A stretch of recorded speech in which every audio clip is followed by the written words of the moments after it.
Last night you did it again. You weren't even planning to.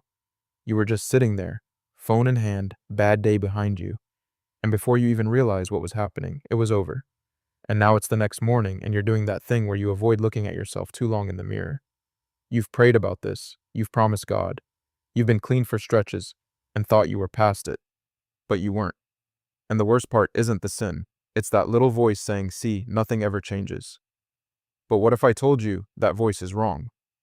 Not because I'm going to give you 3 easy steps or some motivational speech, but because there's something happening inside your brain that explains this entire cycle.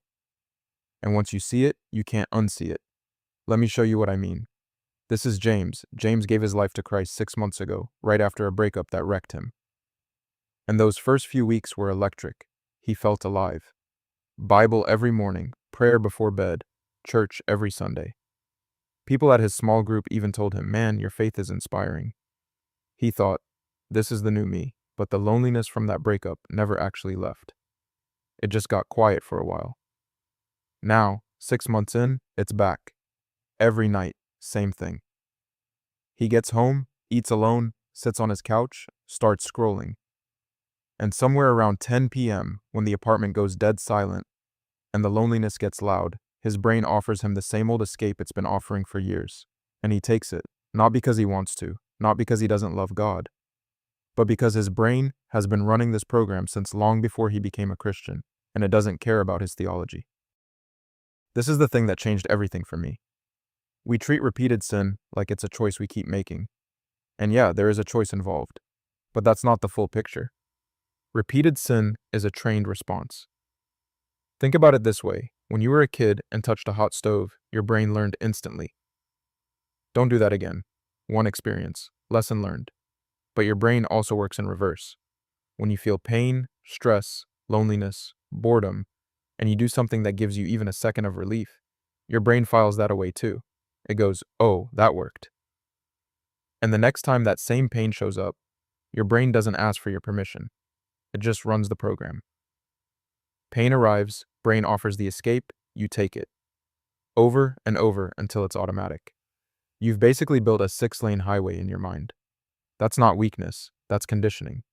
And James has been building this highway since way before he met Christ. So why can't he just stop? He loves God. He hates this sin.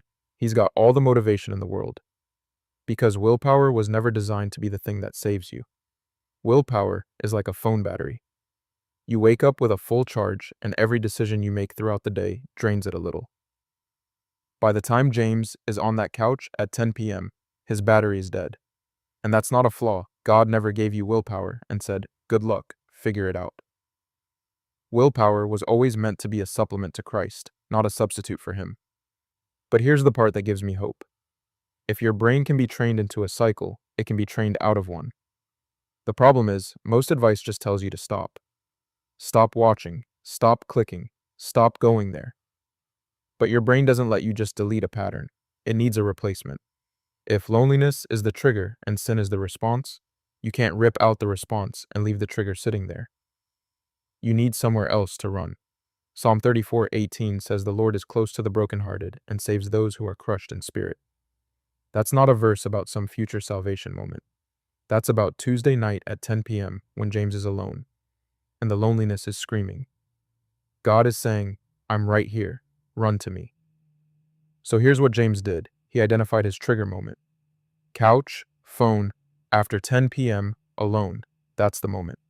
And he made a decision in advance, not in the moment, because in the moment, you've already lost. He decided that when the pull starts, he gets up, leaves his phone in another room, and talks to God. Not a formal prayer, not a Bible study, just God, I'm hurting right now, and I want to run to the wrong thing. Help me. Some nights he feels God's presence. Some nights he feels nothing. But he does it anyway. And every single time James takes the new road instead of the old one, the old highway gets a little weaker, and the new path gets a little stronger. That's not just spiritual talk, that's how your brain actually rewires. And that's why Philippians 1:6 hits so hard here. He who began a good work in you will carry it on to completion. God started this process in James. He's not done. James just has to keep walking. And you want to know something wild? Paul said this 2,000 years before neuroscience caught up. Romans 12:2. Do not be conformed to the pattern of this world, but be transformed by the renewing of your mind. Not the strengthening of your willpower, the renewing of your mind. That word, transformed, it's the Greek word metamorpho. Same word used for a caterpillar becoming a butterfly. It doesn't happen overnight. It's slow, it's uncomfortable, and there will be days where you don't feel it happening at all. Days where you fall again and think nothing has changed. But here's what you can't see in those moments. The highway is getting weaker. The new road is getting stronger. And God, who started this whole thing in you, He's not stepping back to watch. He's in it with you. That transformation is real, and it's already happening.